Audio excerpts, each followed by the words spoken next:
ఇద్దరికి ఇల్లులు అవి ఎంత వచ్చినాయంటే 6,78,000 వచ్చినాయి.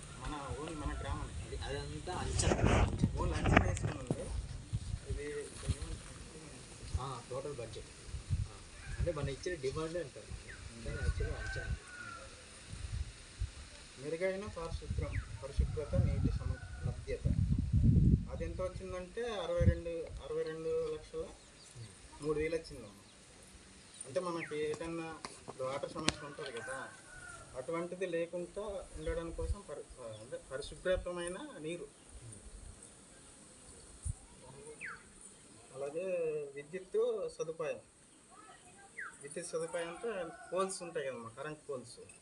అవి మనకి కరెంట్ పోల్స్ మనకి అందుబాటులో లేవు. చాలా మందికి ఏంటంటే ఇప్పుడు వీళ్ళు ఉన్నారు సడేల వారు కిందికి పోల్స్ గట్టలేవు, వైర్స్ కొద్దిగా ఎక్కువ పడుతుంది కదా, అటువంటి ఏంటంటే దగ్గరలో ఉండేటట్లు, అంటే ఇంటికి దగ్గర ఉండేటట్టు, అంటే రేపు పొద్దున్న ఎటువంటి ప్రమాదం జరగకుండా ఉండడం కోసం అటువంటి అడిగారు. అటువంటి సమస్యలు కూడా ఉన్నాయి. దానికి ఎంత అంటే అమౌంట్ 1,06,000 వచ్చిందమ్మా. ఇంకొకటి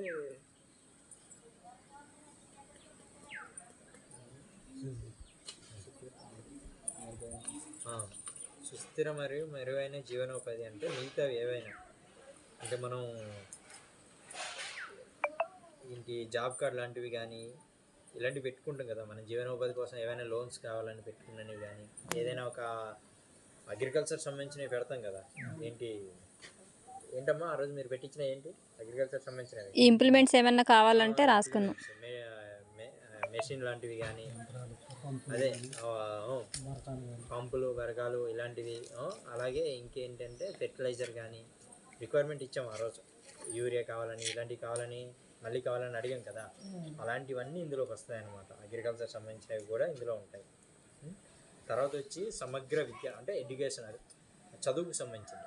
మనకి ఈ విలేజ్లో స్కూల్ ఉందా? లేదు. అలాగే అంగన్వాడీ ఉంది. తర్వాత ఈ విషయం స్కూల్ ఉండాలి. ఆ స్కూల్కి సంబంధించిన ఏమైనా అవసరం ఉన్నాయా? కొన్ని దగ్గర స్కూల్ ఉంటే వాటి కాంపౌండ్ వాళ్ళు పెట్టించాం.